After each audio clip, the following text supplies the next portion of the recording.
దేవుని యొక్క వాక్యములకు వెళ్దాం రండి. యోబు గ్రంథానికి వెళ్దాం. మనం యోబు గ్రంథం పేజీ నెంబర్ 439. యోబు గ్రంథం 27వ అధ్యాయం. యోబు గ్రంథం 27వ అధ్యాయం 438వ పేజీ మన బైబిల్లో నుంచి 438వ పేజీ. యోబు గ్రంథం 27వ అధ్యాయము 5వ వచనము 6వ వచనము కలిసి నేను 5వ వచనం చదువుతాను, మీరు 6వ వచనాన్ని చదవండి. చూడండి, 5వ వచనం నేను చదువుతున్నాను. 27వ అధ్యాయము 5వ వచనం. మీరు చెప్పునది న్యాయమని నేనేమాత్రము ఒప్పుకొనను, మరణం వరకు నేనెంత మాత్రమును యథార్థతను విడువను. 6వ వచనం.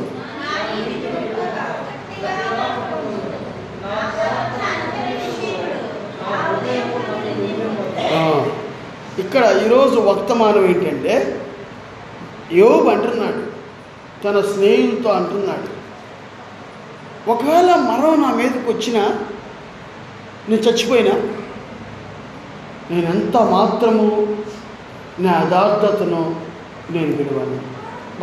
What a man! నేను చచ్చిపోయేంత వరకు కూడా నా యథార్థతను నేను విలువను. మళ్ళీ చూడండి, నేను 5వ వచనంలో, మరణం వరకు నేను ఎంత మాత్రమును యథార్థతను విడువను. యోబు ఎలా చెప్పగలిగినాడు? యోబు ఎలా మరణం వరకు నా యథార్థతను నేను విడువను అంటానికి గల కారణం ఏమిటి? చూడండి, యోబు ఎంతో ధైర్యంగా అంటున్నాడు, నా మీదకి నేను చనిపోయేంత వరకు కూడా నేను యథార్థతను విడువను. చిన్న ప్రార్థన చేసుకున్నాం ప్రభు సహాయం కోసం. అందరూ మీ మనసులో మీరు ప్రార్థన చేసుకోండి. ప్రభుని అడుగు, ప్రభు నాతో మాట్లాడు. మరణం వరకు యోబు అంటున్నాడు, మరణం వరకు యథార్థతను నేను విడువను అంటున్నాడు. ప్రభువా, అలా నేను కూడా జీవించడానికి నాకు సహాయం చేయండి అని ప్రార్థన చేసుకో. చిన్న ప్రార్థన చేసుకో. ప్రేమ కలిగిన కృప కలిగిన దేవా, మీ వాక్యం ద్వారా నాతో మాట్లాడండి. మీ వాక్యం ద్వారా నన్ను పురుకొల్పండి, యథార్థతలోనికి నన్ను నడిపించండి. యోబు ఎలాంటి యథార్థత కలిగి ఉన్నాడో అలాంటి యథార్థమైన జీవితం నేనును నా యొక్క కుటుంబ వారును నా బిడ్డలను కలిగి ఉండటానికి మాట్లాడి దేవా, ఒలివ మొక్కల వలె నీ బల్ల చుట్టూ కూర్చొని ఉన్నాం. మీరు మాతో మాట్లాడి మమ్మల్ని పురుకొల్పమని కోరుకుంటూ యేసు నామములో ప్రార్థించి మిక్కిలితో వేడుకున్నాం తండ్రి, ఆమేన్. ఈరోజు వాళ్ళ వర్తమానము, మరణం వరకు నేనేమాత్రమును యథార్థతను విడువను. యోబు పలికిన మాట ఎంతవరకు కరెక్ట్? అది నేను యోబు గ్రంథం దాటి వెళ్ళను. నేను యోబు గ్రంథంలో 42 అధ్యాయాలు ఉన్నాయి. ఈ 42 అధ్యాయాల్లో యోబు ఎలాంటి యథార్థత కలిగి ఉన్నాడు చూడండి. మరి యోబు నమ్మిన దేవుడు యథార్థవంతుడా? ఇందాక ఒక రిఫరెన్స్ చూపిస్తాను మీకు. కీర్తన 18 ఒకసారి. కీర్తన 18, కీర్తన గ్రంథం 18:30 వచనం చూడండి. కీర్తన 18:30. దేవుడు యథార్థవంతుడు. చూసా,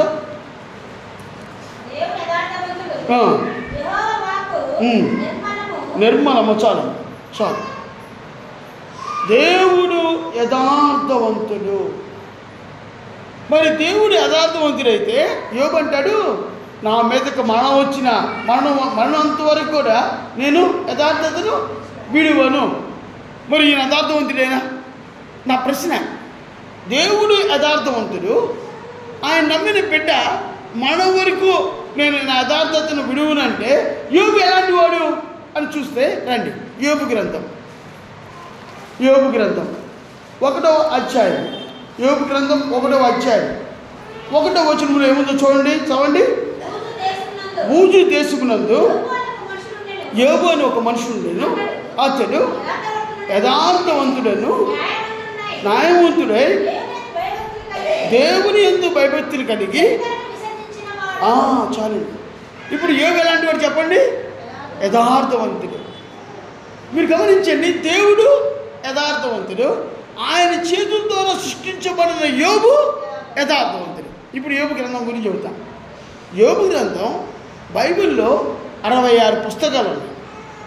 ఈ 66 పుస్తకాల్లో మొట్టమొదటి యొక్క పుస్తకం ఏది రాశారంటే యోబు గ్రంథాన్ని రాశారు. బైబిల్లో ఉన్న 66 పుస్తకాల్లో యోబు గ్రంథము ప్రప్రథమైంది, మొట్టమొదటి యొక్క పుస్తకం. అంటే బైబిల్లో అబ్రాహాము కంటే ముందున్నవాడు ఎవరు చెప్పండి? యోబు ఉన్నాడు. మోషే కన్నా ముందున్నవాడు ఎవరున్నాడు? యోబు ఉన్నాడు. యోబు ఆ రోజుల్లో ధర్మశాస్త్రం లేదు, తౌరత్ అంటారు మా ముస్లింలు. మేము ముస్లిం నుంచి ప్రభు నమ్ముకున్నాం కాబట్టి తౌరత్ అంటే 5 కాండాలు. ఆది కాండము, నిర్గమాకాండము, చెప్పండి, ఆది కాండము, నిర్గమాకాండము, ద్వితీయోపదేశ కాండము, లేవీ కాండము, సంఖ్యాకాండం. ఇవి దీన్ని తౌరత్ అంటారు మా ముస్లింలు. ఈ తౌరత్ని ఈ కాండాలని నువ్వు అప్పుడు. కానీ యోబు దేవుని ఎదుట ఎలా ఉన్నాడు చెప్పండి? యథార్థవంతుడిగా ఉన్నాడు.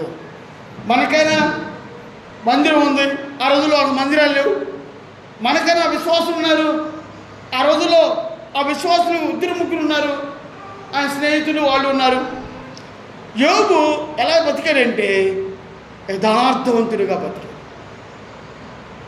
ప్రభు అంటే ఎవరు చెప్పేవాళ్ళు లేరు, ప్రభు అంటే ఎవరు ఆయనకి సరిగ్గా అవగాహన లేదు. అయినా కూడా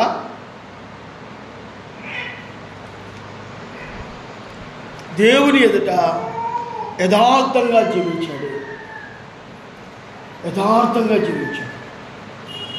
నా దేవుడు యథార్థవంతుడు, నేను కూడా యథార్థంగా జీవించాలి.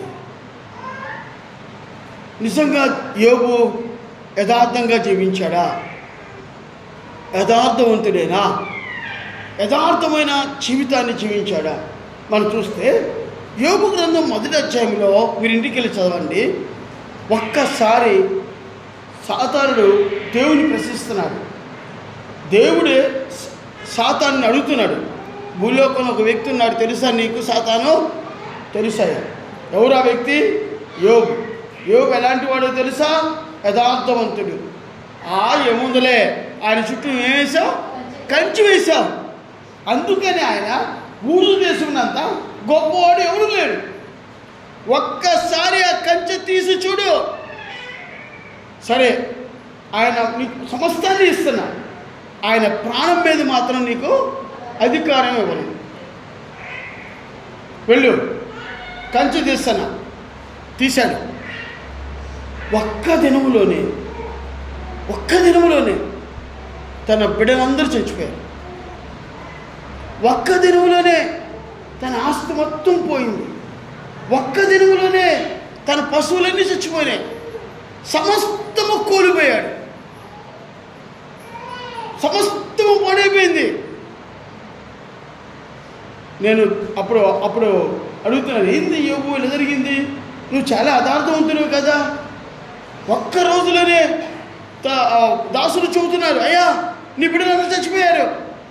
ఒక్క రోజులోనే అయ్యా నీ యొక్క పశువులన్నీ చచ్చిపోయినాయి. ఒక్క రోజులోనే నీ పంట పొలాలన్నీ పాడైపోయినాయి. నీ ఆద వాస్తవంతో పోయింది. యోబు పలుకుతున్న మాట ఏంటి తెలుసా? యెహోవా ఇచ్చెను, యెహోవా తీసుకుని. నేను ఈ లోకంలోకి ఎలా వచ్చాను తెలుసా? దిగంబరుడుగా వచ్చాను. తిరిగి నేను ఎక్కడికి వెళ్తాను? దిగంబరుడుగానే వెళ్తాను. What a man. సాతాను అప్పుడు ఏం చేసి తెలుసా? సిగ్గుపడి వెళ్ళిపోయింది. మళ్ళీ వచ్చింది మొత్తం పోయినా ఇతను యథార్థతను విడిచిపెట్టలేదు. మళ్ళీ వచ్చింది తెలుసా, శరీరం నిండా భయంకరమైన కురుపులు వచ్చినాయి. చెల్లె పెంకి తీసుకొని గీక్కుంటున్నాడు, బూడిదలో కూర్చున్నాడు, మట్టిలో కూర్చున్నాడు, దెబ్బలో కూర్చున్నాడు. ఎంతో భయంకరమైన దుస్థితి ఏర్పడింది. ఇలాంటి పరిస్థితుల్లో వాళ్ళ భార్య వచ్చి మొట్టమొదటిగా ఒక మాట అంటుంది. చూడండి, యోబు గురించి 7 విషయాలు చూద్దాం. 7 మొదటిది చూడండి, యోబు గ్రంథం 2వ అధ్యాయము 9వ వచనం. యోబు గ్రంథం 2వ అధ్యాయము 9వ వచనం చదవండి. అతని భార్య వచ్చి, నువ్వు ఇంకను యథార్థతను వదలేకుందువా, దేవుని దూషించి మరణము కమ్మనెను. దేవుని దూషించి మరణము కమ్మనెను. యోబు గురించి తన భార్య ఏమంది? ఇంకను యథార్థతను వదలవా, వదలకుందువా. మొట్టమొదటిది యోబులో ఉన్న యథార్థత ఎవరు సాక్ష్యం ఇచ్చారు తెలుసా? భార్య. ఇండైరెక్ట్గా తిడుతుంది, కానీ దేవుడు ఏం చేశాడు తెలుసా? ఆ తిట్టులో కూడా ఆమె నోటి నుంచి వచ్చిన మాటని యథార్థత. నా భర్త ఎలాంటి తెలుసా? దేవా, లోకమా, నా భర్త ఎలాంటి తెలుసా? యథార్థవంతుడు. What a testimony. నీ గురించి నీ భర్త, నా భార్య యథార్థవంతురాలు, నా కుమారుడు యథార్థవంతుడు, నా భర్త యథార్థవంతుడు అని సాక్ష్యం ఇచ్చే పిల్లలు మీకున్నారా? అలా సాక్ష్యం ఇచ్చే భార్య నీకుందా? అలా సాక్ష్యం ఇచ్చే భర్త నీకున్నాడా? నీలో అసలుకి యథార్థత ఉందా?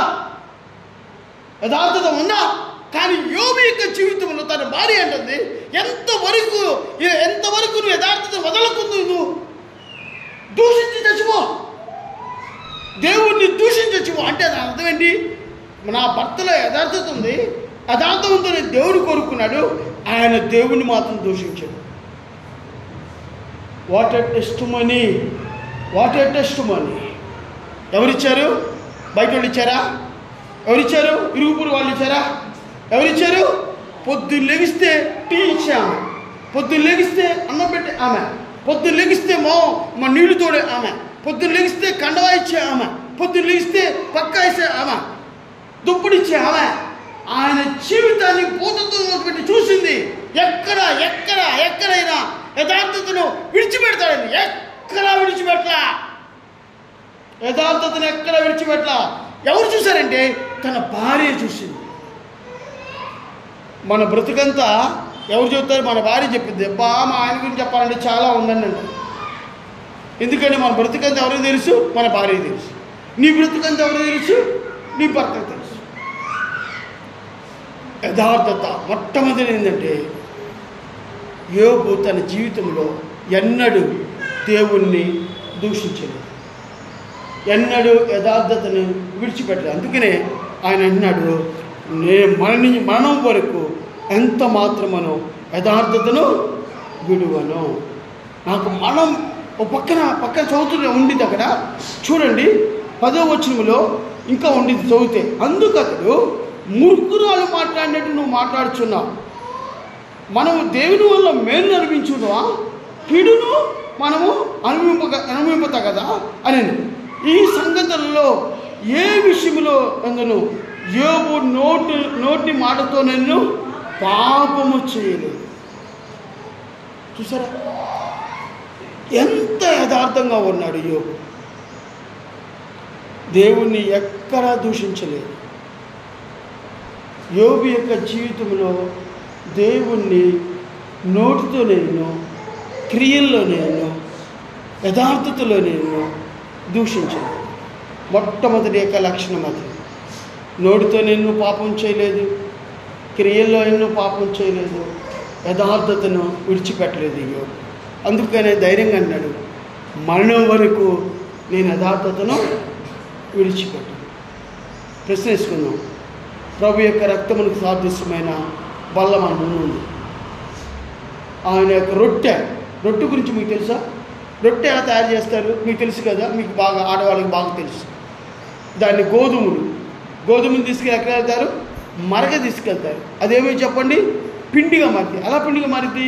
ఆ గోధుమ గింజ ముందు ఎండలో బాగా ఎండిద్ది, దాంట్లో ఉన్న సారమంతా పచ్చంతా పోతుంది, ఎండలో ఎండిపోతూ ఉంటుంది. దాన్ని గోతాల్లో ఎత్తుకొచ్చి మరల వేస్తారు. మరల వేసినప్పుడు 2 రాళ్ళ మధ్య నలిగిపోతుంది, బాగా నలిగిపోతుంది. అది పిండిగా కింద పడుతుంది. పిండి ఇంటికి వస్తుంది. టిఫిన్లో దాన్ని తెచ్చుకుంటారు.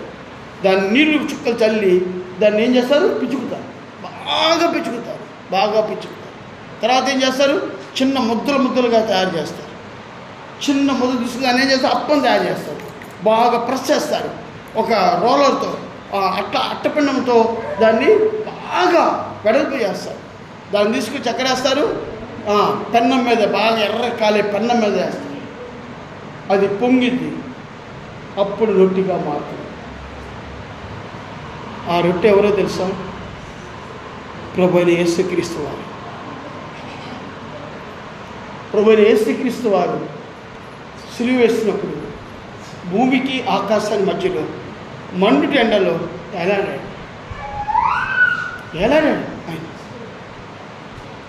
ఆయన శరీరము ఆ సిలువ ఎక్కువ ముందు కొడలతో కొడితే సరళగా పొలము దున్నినట్టుగా వెనకాల వీపంతా సరళగా పడింది. నలిగిపోయాడు, చిత్రహింసపడ్డాడు. నోటి మీద ఉమ్మి వేశారు, ముఖం మీద ఉమ్మి వేశారు. ఆయన భూమికి ఆకాశానికి మధ్య ఎలాడుతూ ఏమన్నాడు తెలుసా, ప్రభువా వీరేమి చేస్తున్నారు, వీరు తెలియదు, క్షమించను. అది రొట్టె అంటే. ఆ రొట్టెని మనం తాగుతున్నాం, ఆయన శరీరాన్ని తాగుతున్నాం. తాగేటప్పుడు నువ్వేమని పరీక్షించుకోవాలో తెలుసా, నాలో యథార్థత ఉందా. యోబు అంటాడు, మరణం వరకు నా యథార్థతను నేను విడిచిపెట్టను, ఎన్నడూ నేను విడిచిపెట్టాను. ఎందుకంటే నా దేవుడు యథార్థవంతుడు.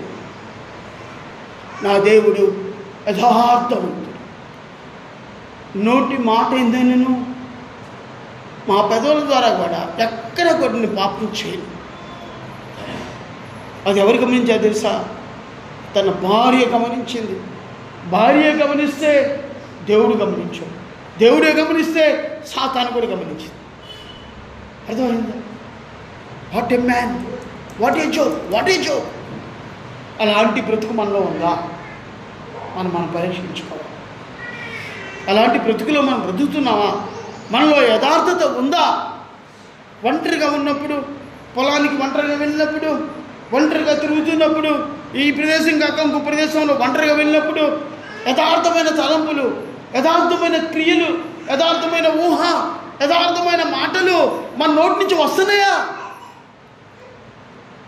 యథార్థతగా ఉన్నావా? మనం చేసే వ్యాపారంలో యథార్థత ఉందా? ఆలోచించు. మొట్టమొదటిది, యోబు యథార్థమైన జీవితాన్ని జీవించాడు. యోబు యథార్థవంతుడు. తన నోటి ఎందు కానీ తన మాట ఎందే కానీ ఎక్కడ కూడా దేవుణ్ణి దూషించడు. మొట్టమొదటిది ఇది యథార్థవంతుడు దేవుణ్ణి ఏం చేయరు, దూషించడు. నీ కోపం వస్తే, నీకు ఏదైనా రోగం వస్తే, ఏంది బ్రోవా నీ కోసం ఎంత త్యాగం చేశాను, ఎంత డబ్బు ఇచ్చాను, ఎంత పని చేశాను, ఎంతమందిని మందిరాన్ని నడిపించాను, నాకేంది ఇప్పుడు కురుపులా, ఈ రోగమా? ఎన్నిసార్లు దూషించావు? తలనొప్పితోనే దూషించావు, జ్వరం వస్తేనే దూషించావు. ఏంది నా బిడ్డలకి ఎంత చేశావు అని, నువ్వేం దేవుడు పోయా అని అన్నావు. కానీ యోబు నోటి ఏందే కానీ మాట ఏందే కానీ తన యథార్థతను విడిచిపెట్టలేదు. ప్రభువా యెహోవా ఇచ్చాను, యెహోవా తీసుకుని. ఎంత మంచి మాట ప్రభు గొప్ప చెప్పాడు. ప్రభు నువ్వు నాకు ఇచ్చావు. ఒకప్పుడు నేను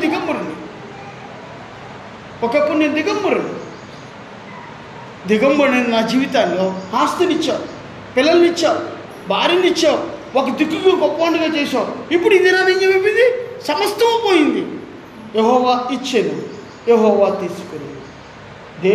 యోబు నోటి ఎందే కానీ మాట ఎందే కానీ ఎన్నడూ దేవుణ్ణి దూషించదు. మొట్టమొదటి యొక్క విషయం. Now we are going to the second word. రెండో చదవండి. యోబు గ్రంథం 4వ అధ్యాయం. యోబు గ్రంథం 4వ అధ్యాయం.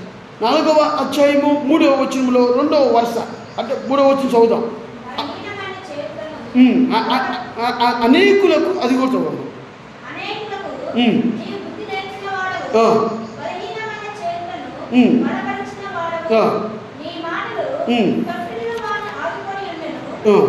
ఆరో వచనం చదువున్నాను. 6వ వచనం. నీ భక్తి నీకు ధైర్యం పుట్టించదా? యథార్థ ప్రవర్తన నీ నిరీక్షణకు ఆధారం కాదు. రెండవది, యోబులో యథార్థమైన ప్రవర్తన. రెండో మాట మనం ఇక్కడ ఏం చూస్తున్నామంటే, యోబులో యథార్థమైన ప్రవర్తన. నీ ప్రవర్తన ఎలా ఉంది? నీ నడక ఎలా ఉంది? నీ చూపులు ఎలా ఉన్నాయి? నీ తలంపులు ఎలా ఉన్నాయి? నీ ఊహలు ఎలా ఉన్నాయి? నువ్వు మాట్లాడే మాటలో ఇతరులు బాధపడుతున్నారా, సంతోషపడుతున్నారా? కోపంతో వస్తారు. ఒకప్పుడు నాదొక చిన్న స్కూలు, నడుపుతూ ఉంటాను. ఒకడు హే అని చాలా కోపంతో వస్తాడు. రంగాన్ని కూర్చోబెడతాడు. కూర్చో ఒక గ్లాస్ మంచిలు ఇస్తాను, మంచిది తాగండి సార్, తర్వాత మాట్లాడుకుందాం. అది ఉంటే తర్వాత మాట్లాడుకుంటున్నాం. మంచిది తాగిన తర్వాత థ్యాంక్స్ సార్ అంటే అప్పుడు సగం కోపం దిగిపోయింది. ఇప్పుడు చెప్పండి సార్, ఏంటి నీ బాధ?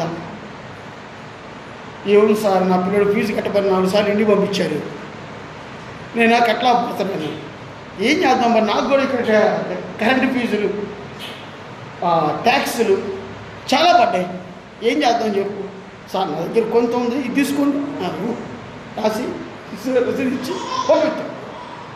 అంటే మన ప్రవర్తన ఎలా ఉండదు తెలుసా? దేవుణ్ణి ఏంది పోతారు, నా కోపం అంతా పోయింది రంగానే అంటారు కొంతమంది. నిన్ను చూడగానే కోపం అంతా పోయింది, ఏంది నిన్ను తెరదామని వచ్చాను నేను అంటారు. కోపం అంతా పోయింది ఏంది? నేను కాదు దానికి. దేవుడు యథార్థమైన ప్రవర్తన. ఎదురు కోపడుతుంటే మనమే వాళ్ళ కాఫీ ఇవ్వాలి, మనమే వాళ్ళ టీ ఇవ్వాలి, మనమే వాళ్ళకి ఏం చేయాలి? యథార్థమైన వాళ్ళని సంతోషపెట్టాలి. అంతేగాని వాడు కోపడుతున్నాడని నువ్వు కూడా నీకున్న కోపం మొత్తం బర్స్ట్ అవ్వడు అంటే బయటికి తెచ్చుకోకూడదు. అర్థమైందా? ఎదురు కోపడుతుంటే నువ్వు చిన్నగా కాదు బ్రదర్ నా మాటిను అని చెప్పి దట్టి ఉందా అని కూర్చొని మాట్లాడుకొని నిదానంగా చేసుకోవాలి. అంతేగాని నువ్వు పట్టకూడదు. యథార్థమైన ప్రవర్తన దేవుడు ఏం చేస్తాడు తెలుసా? త్రాసులో తోస్తాడు. ఓ పక్క నిన్ను కూర్చోబెడతాడు. యథార్థం నీలో ఉన్న యథార్థమైన ప్రవర్తన ఎంత ఉందో ఓ పక్కన వేస్తాడు, చూస్తాడు.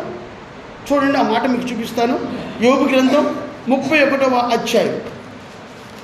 యోబు గ్రంథం 31వ, యోబు గ్రంథం దాటాలండి ఈరోజు. యోబు గ్రంథం 31వ అధ్యాయము 4వ వచనం. 31 6వ వచనం చూడండి. 6వ వచనం. నేను యథార్థున్నై ఉన్నానని దేవుడు తెలుసుకున్నట్లు న్యాయమైన త్రాసులో ఆయనను తూచును కనుక కాక నేను త్రోవ విడిచి నడిచిన ఎడలా నా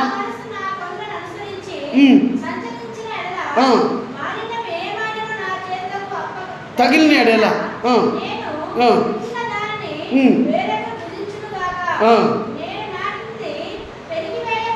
చూసారు ఎంత భయంకరంగా మాట్లాడుతున్నాడు. ప్రభా, నాలో ఉన్న యథార్థత ఉంది, నాలో యథార్థత ఉంది. నా యథార్థత నువ్వు తూచు తాసివి, నేను కరెక్ట్గా ఉన్నాను లేదా తాసివి అని. ఎంత ధైర్యం అండి యోగుకి. అమ్మ నువ్వు అంటావు, నేను అనగలుగుతారా? ప్రభా, నాలో ఎక్కడ యథార్థత లేదు ప్రభా, అందుకని నా బలంలో రావాలంటే భయవేస్తుంది ప్రభా నాకు. నువ్వు యథార్థవంతుడు దేవుడివి.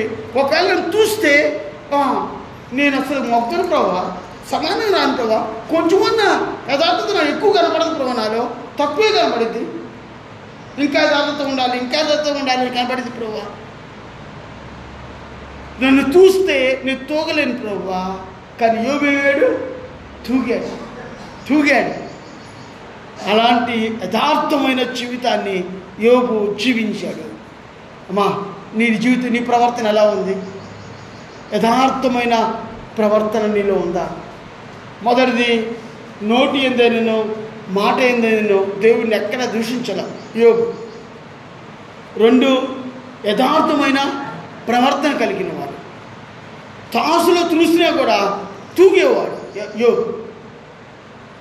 మనలాంటి మానవుడే, మనలాగానే జీవించాడు. కాకపోతే ఆయన కొన్ని వేల సంవత్సరాల క్రితం పుట్టి చనిపోయాడు. 5,000 సంవత్సరాల క్రితం సుమారు దగ్గరగా. అప్పుడు పుట్టిన వ్యక్తి గురించి ఈరోజు మనం ధ్యానం చేసుకుంటున్నాం. ఎంత గొప్ప విషయం అండి. ఆయన ఎంత మన గురించి మనం చనిపోతే మన మనవాళ్ళు మన పిల్లలు, మన మనవాళ్ళు అరే మా తాత మా నాన్న ఎంత యథార్థవంతులు చెప్పుకోగలుగుతారా? కానీ దేవుడు చూడండి, తన యథార్థతను బట్టి ఒక పుస్తకాన్ని, యోబు పుస్తకం రాశాడు. 66 పుస్తకాల్లో ఒక పుస్తకాన్ని యోబుకి ఇచ్చేసాడు దేవుడు. మన పేరున్నా ఆ చేతిలో ఏముంది? జీవగ్రంథం. దాంట్లోనూ మన పేర్లు ఉంటాయా? మన పిల్లల పేరు ఉండిద్దా? మన భర్త పేరు ఉండిద్దా? మన భార్య పేరు ఉండిద్దా? మన పిల్లల పేర్లు ఉంటాయా? యోబు చనిపోయి 5,000 సంవత్సరాల క్రితం అయితే దేవుడు ఒక పుస్తకాన్ని, 66 గ్రంథాలు కలిగిన ఒక పుస్తకంలో ఒక పుస్తకం ఎవరికి ఇచ్చాడు? యోబుకి ఇచ్చాడు. అబ్రాహాంకి ఇవ్వాల, మోషేకి ఇవ్వాల. అర్థమైందా? ఎంత గొప్ప యథార్థం ఉంది. నీ జీవితము, నా జీవితము యథార్థంగా ఉందంటే మన పిల్లల మన వంశంలో ఒక యథార్థవంతుడు పుట్టాడు. ఆయన పేరే డానియేలు.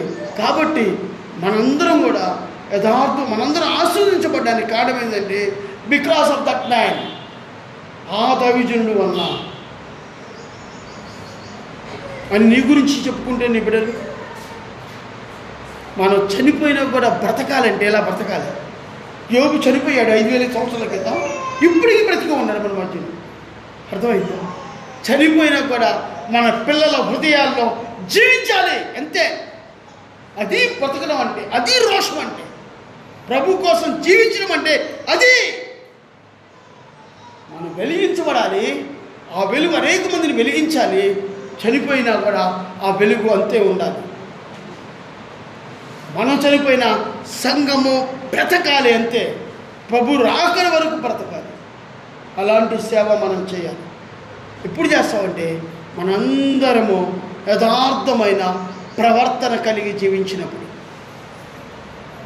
సంఘము బ్రతికిద్ది. మనం చచ్చిపోవచ్చు. ప్రభు రాకడ వరకు మధ్యాకాశంలో ప్రభు కడపూరు దొరికినప్పుడు సంఘము లేపబడుతుంది. ఎంత అద్భుతం. ఆ సంఘము లేపబడడానికి ఫలానా రవికుమార్ గారు, ఫలానా ఆనంద్ కుమార్ గారు, ఫలానా సిస్టరు వాళ్ళు ఎంతో యథార్థంగా జీవించారు. యథార్థమైన జీవితాన్ని జీవించారు కాబట్టి సంఘము లేపబడిందని ఆ ధవళ సింహాసనం మీద కూర్చున్న దేవుడు ఒక్క దినాన సాక్ష్యం ఇస్తాడు. ఆ సాక్ష్యము మనందరూ వింటాము. కారణం తెలుసా? యథార్థమైన ప్రవర్తన.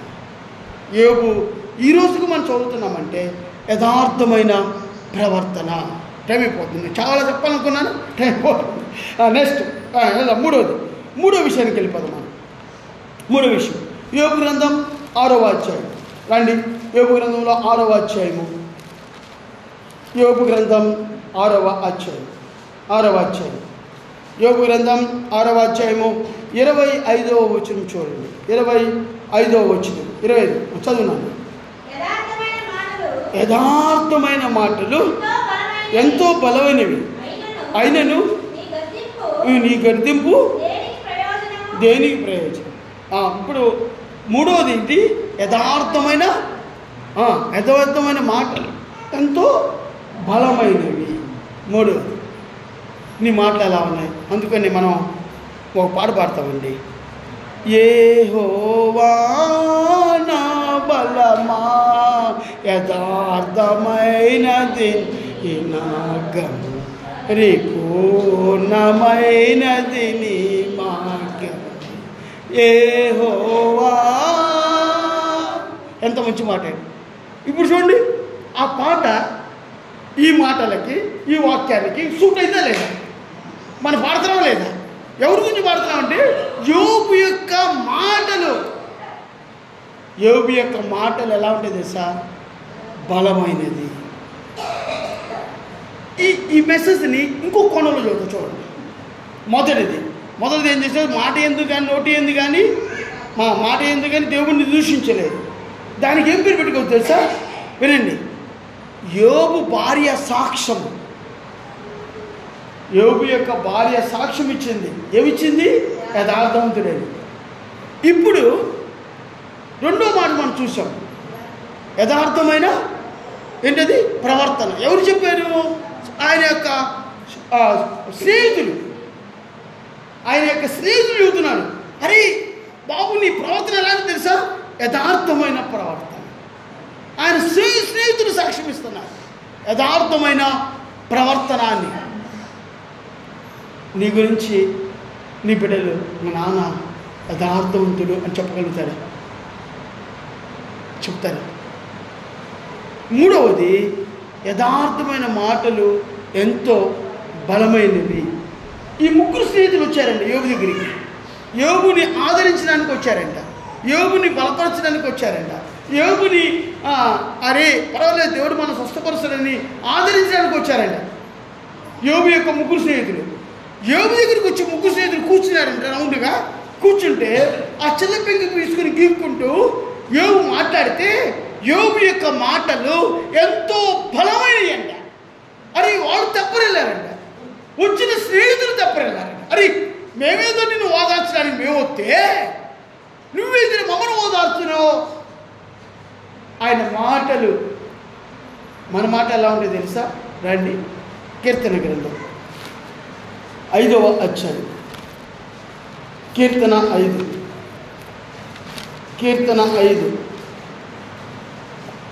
5 9వ వచనం చూడండి.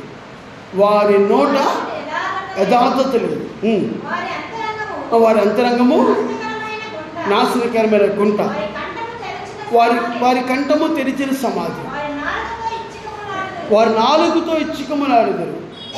దేవా వారు నీ మీద తిరగబడినారు. చాలు, వారి నోట యథార్థత లేదు అంటే ఈ అధ్యాయం రాస్తుంది దావీదు రాస్తున్నాడు. 5వ కీర్తన దావీదు రాస్తున్నాడు. పిల్లల్ని గ్రోహం పెట్టుకొని పాట పాడుతున్నాడు. సింహాసనం మీద కూర్చున్నాడు. ఎక్కడో గొర్రెలు కాపరి, ప్రభా ఎక్కడో గొర్రెలు కాసుకుంటూ ఉన్న నన్ను సింహాసనం మీద కూర్చుని పెట్టావు. అయితే నా ప్రజలు ఎలాంటి వారో తెలుసా? ప్రభా వారి నోట యథార్థత లేదు, వారి అంతరంగము నాశనకరమైన గుంట, వారి కంఠము తెరిచిన సమాధి, వారి నాలుగుతో ఇచ్చకములాడుదురు. వారు వారు వారు అని రాశారు. నేనంటాను వాట్ అబౌట్ యూ, నీవు, నేను. దానికి ఎవరు చెప్పండి? యథార్థత లేదంటే దావీదులో ఉంది, యథార్థత ఉంది. వారి యొక్క అంతరంగము నాశనమైన గుంట అయితే వీరి అంతరంగము ఎలాంటి తెలుసా? పరలోకం. వారి కంఠము తెరిచిన సమాధి అయితే వీరి యొక్క కంఠము జీవం. దావీదు యొక్క కంఠము జీవం. ఆలోచించండి, దావీదు ఎంత యథార్థవంతుడో మీరు ఆలోచించండి. అయితే మనం ఎలాంటి వాళ్ళు అంటే మన నోట యథార్థత లేదు. అయితే యోబు యొక్క నోటి నుంచి వచ్చే మాటలు ఎంతో బలాన్ని ఇచ్చిందంటే వాళ్ళ స్నేహితులకి.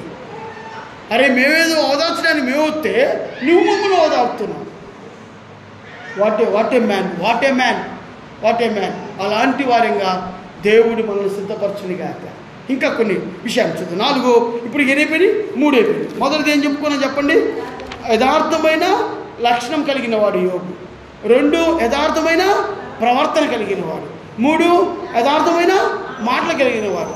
4వ చూడండి రండి. యోబు గ్రంథం 4వ అధ్యాయము, యోబు గ్రంథం 4వ అధ్యాయము 6వ వచనం మళ్ళీ చదువుకుందాం. చూడండి. నీ భక్తి నీకు ధైర్యం పుట్టించదా? ఆధారము కాదు. నాలుగవది ఏంటంటే భక్తి, యథార్థమైన భక్తి. అర్థమైందా? యథార్థమైన భక్తి కలిగి ఉండాలి. ఆ యోబులో నాలుగవది మనం చూసింది ఏంటంటే యథార్థమైన భక్తి. ప్రభు దగ్గర యథార్థమైన భక్తి, దాంట్లో వేషం లేదు, వేషధారణ లేదు. భక్తిలో ప్రభువుని ఆరాధిద్దామంటే మనపూర్వకంగా ఆరాధిస్తాం.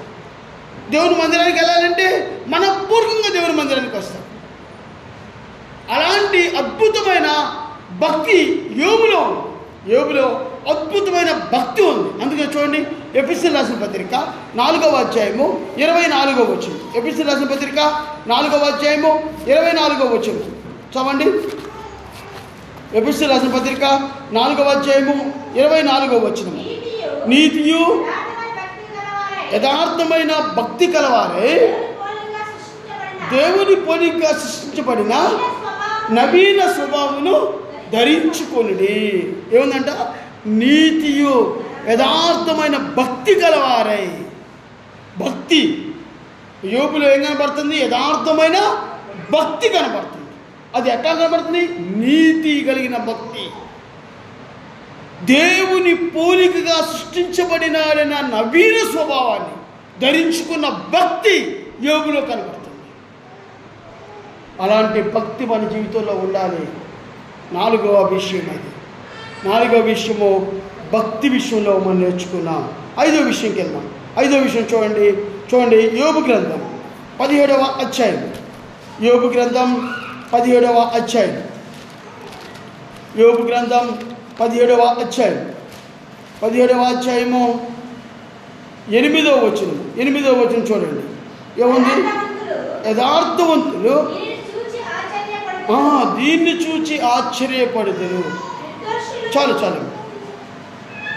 ఐదవది, యోబు యొక్క యథార్థమైన జీవితాన్ని చూసి ఇతరులు ఆశ్చర్య పొందారంట.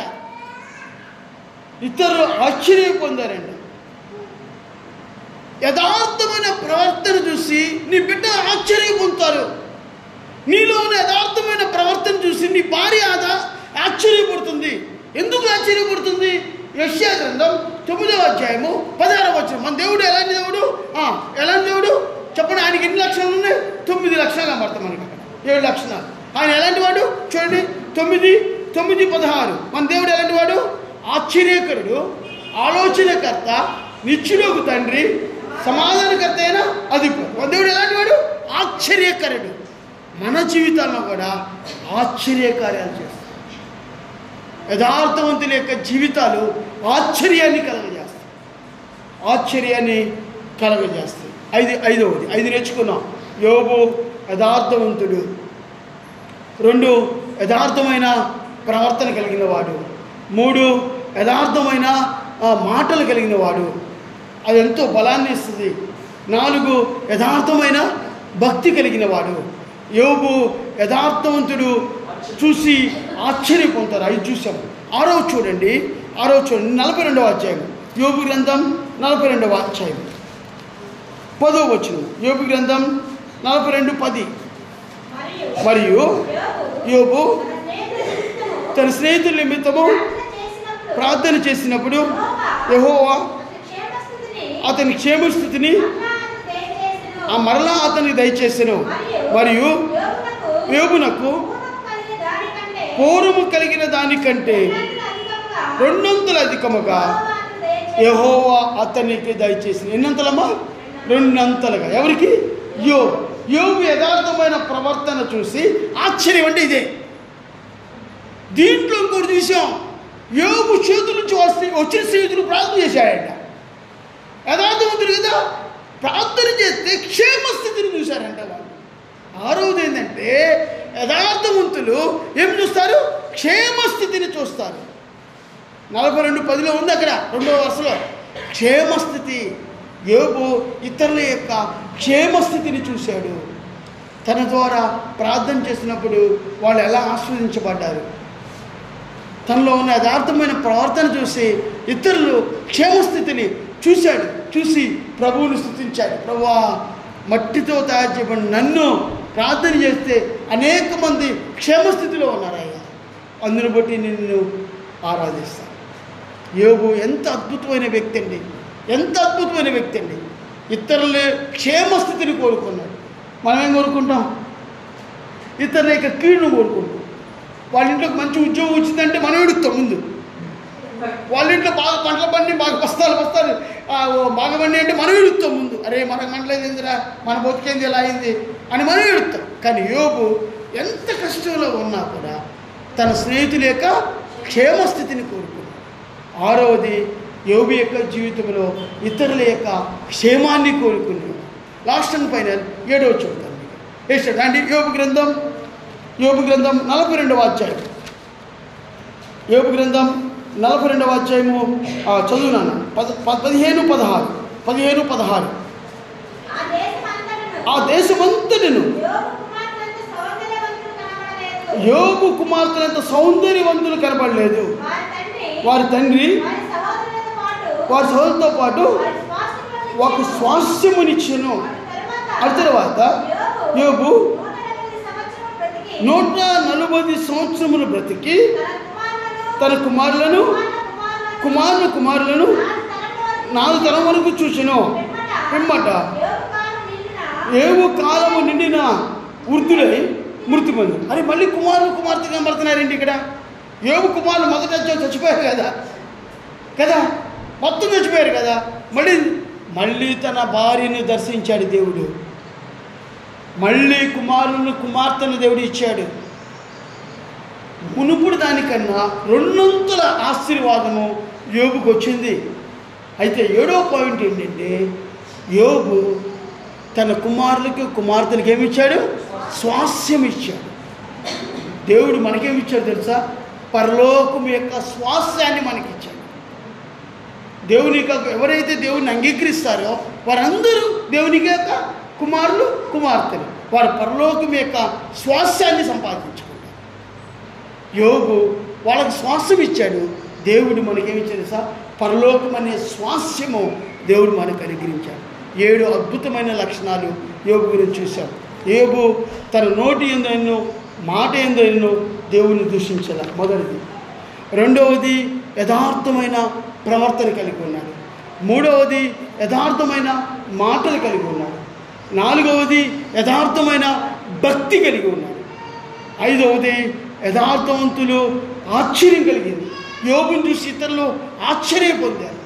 7వది, యథార్థవంతులు ఏం చేశారు తెలుసా? క్షేమస్థితి కోరుకుంటారు. యథార్థవంతులు ఇతరుల యొక్క క్షేమస్థితిని కోరుకుంటారు. 7వది, యథార్థవంతులు శ్వాసాన్ని సంపాదించుకుంటారు. అట్టి కృప ప్రభు మనందరికీ దయచేయనుగాక. ఆమెను చెప్పండి. ప్రార్థన చేస్తున్నాను.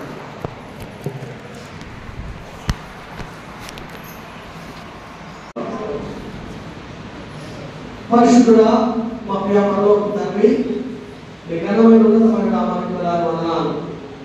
అయ్యా, నేను నా తండ్రి సంఘంగా చేయడం ప్రభావ మీరు తప్పకండి.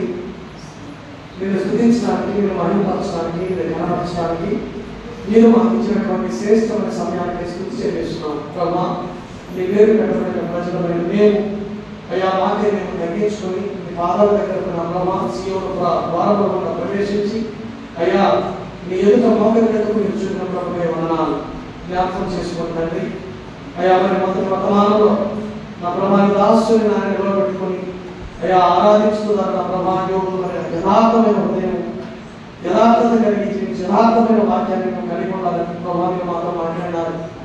నా తండ్రి అతి విధంగా ఎందుకంటే ప్రభావి యథార్థవంతులు ప్రభా ఆయన మరి 2వ వర్తమానంలో నా ప్రభావం మరి అయ్యా ఇప్పుడు యోగులు మా గమనంలోకి తీసుకొని వచ్చిన తండ్రి ఏ విధంగా మీరు యథార్థమైన ఉంటారు ప్రభా ఈ లోకంలో మీరు జీవిస్తున్నప్పుడు ప్రభా అయ్యా నిజమైనటువంటి మధ్య గలవారు, నిజమైనటువంటి మాటలు కలిగిన వారు, నిజమైన సాక్ష్యం కలిగిన వారు, నిజమైనటువంటి స్వాస్థ్యం కలిగిన వారు ఏ విధంగా జీవించాలో యోగులు మా గమనంలోకి తీసుకోవాలి. రాసులు నిలబెట్టుకుని మీరు మాట్లాడడానికి స్థితి చెల్లిస్తున్నాం.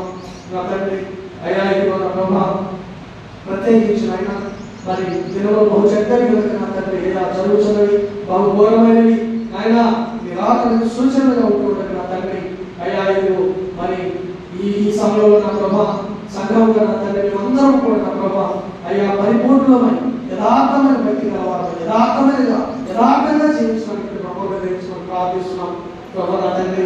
ఆ విధంగా సంఘాన్ని ఇంతవరకు కాచి కాపాడారు ప్రభా.